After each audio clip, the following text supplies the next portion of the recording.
حضرت ابن مسعود رضی اللہ عنہ بیان کرتے ہیں، رسول اللہ صلی اللہ علیہ وآلہ وسلم نے مجھے فرمایا،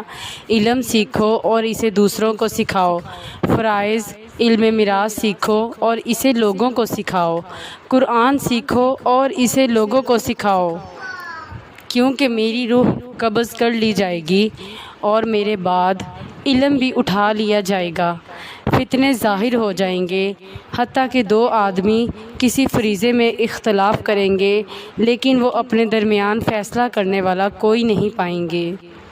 حضرت وائلہ بن اسقع بیان کرتے ہیں، رسول اللہ صلی اللہ علیہ وآلہ وسلم نے فرمایا، جو شخص علم تلاش کرے اور اسے پا لے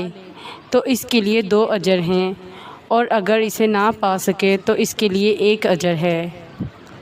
حضرت ابو ہریرہ رضی اللہ عنہ بیان کرتے ہیں، رسول اللہ صلی اللہ علیہ وآلہ وسلم نے فرمایا، جس علم سے فائدہ نہ اٹھایا جائے وہ اس خزانے کی چابی کی طرح ہے جس میں سے اللہ کی راہ میں خرچ نہ کیا جائے۔